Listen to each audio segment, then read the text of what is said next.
Hello everyone. I'm Amber Noor Mustafa. I am a Fulbright PhD candidate at Florida State University in the International and Multicultural Education Program.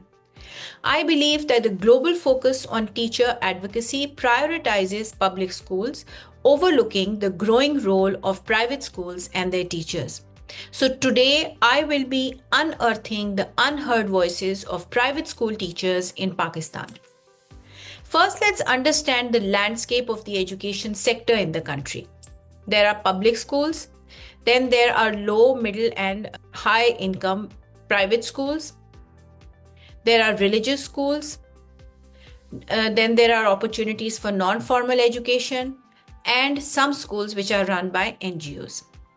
I approach this as an educator who has worked with both the private and public school sectors for more than 23 years. We find that the lack of a robust education system since independence in 1947 and then the denationalization of private education in 1979 resulted in the disproportionate growth of private schools from 3,300 in 1983 to more than 200,000 currently all over Pakistan. With the consistent deterioration of public education in Pakistan for the past many years, parents' trust in private schools has given strength to this sector. Then, globally and in Pakistan, the increasingly capitalist approach to education and emphasis on standardized testing and globalization of education has significantly amplified the burden on teachers, especially private school teachers who face stricter accountability standards, with parents having greater autonomy to question their performance all the time. Additionally, they shoulder the burden of addressing gender-based, socioeconomic, racial discrimination, poverty, disease, while striving to improve academic performance, all for meager salaries, very little support from senior management. The teacher is considered the most crucial factor in implementing all educational reforms, but there is no law safeguarding teachers' rights in Pakistan. Over the years, these teachers have therefore emerged in small, self-reliant groups to advocate for their rights and status in society, but most of this has been in vain.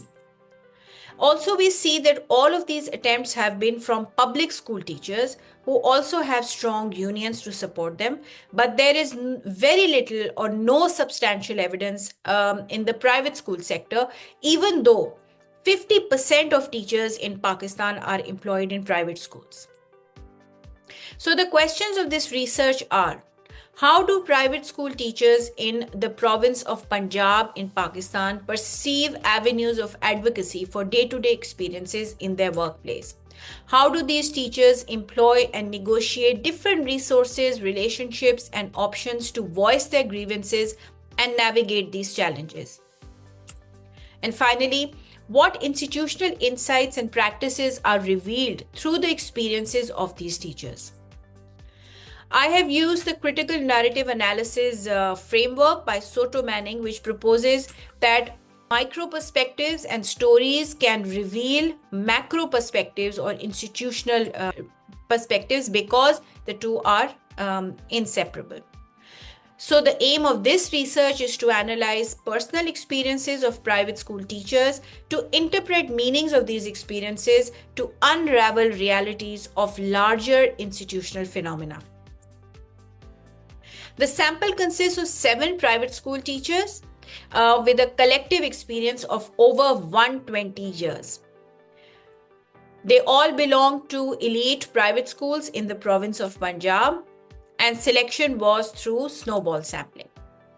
Data collection and analysis was done firstly through in-depth semi-structured interviews and then through manual iterative coding.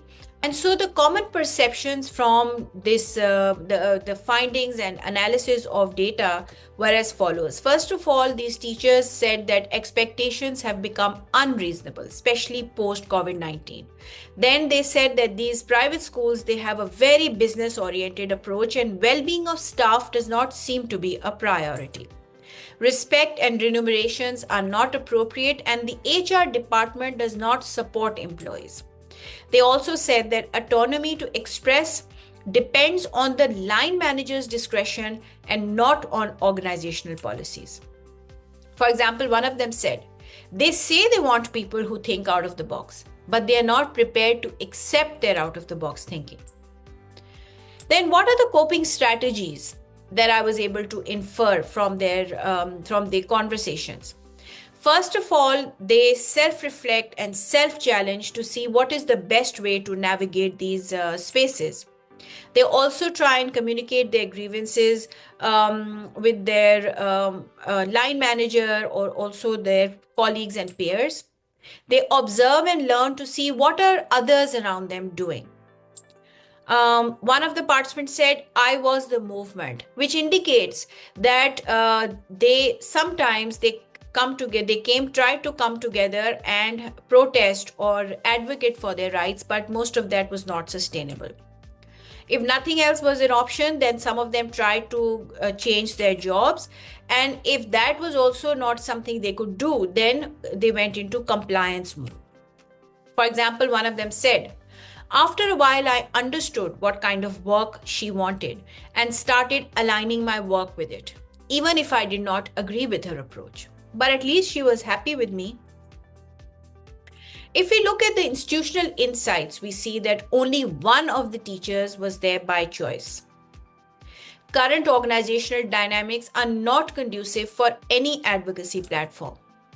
We also find that the role of leadership is crucial in this context. I could not find a will for collective effort because these teachers do not want to jeopardize their current jobs.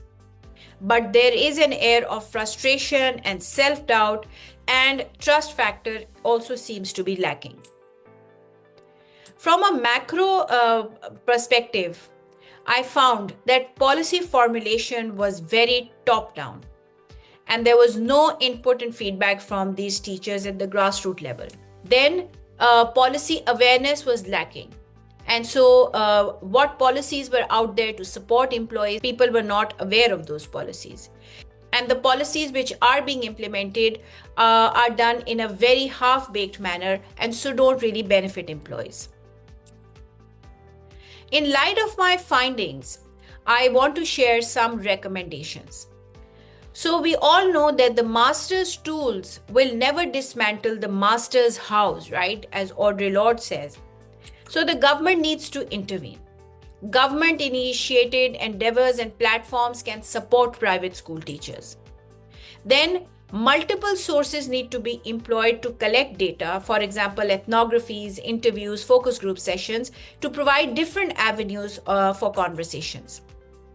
Then the overall culture needs to be improved so there is job security and teachers feel comfortable in sharing their concerns and whatever is that they want to share. A more bottom-up approach to policy formulation and leadership needs to start from the teacher. And finally, there needs to be very contextualized professional development for leaders so that leadership is reconceptualized and the specific support that leaders need to develop an air of trust and collaboration must be available to them, because this will create a conducive learning environment which will be beneficial for students' growth and excellence. Now, my research is not an attempt to dismiss the role of the private sector in the uplift of education in Pakistan, but it is an effort to identify ways to improve it for the students of Pakistan. So I look forward to your questions and your feedback. Thank you so much.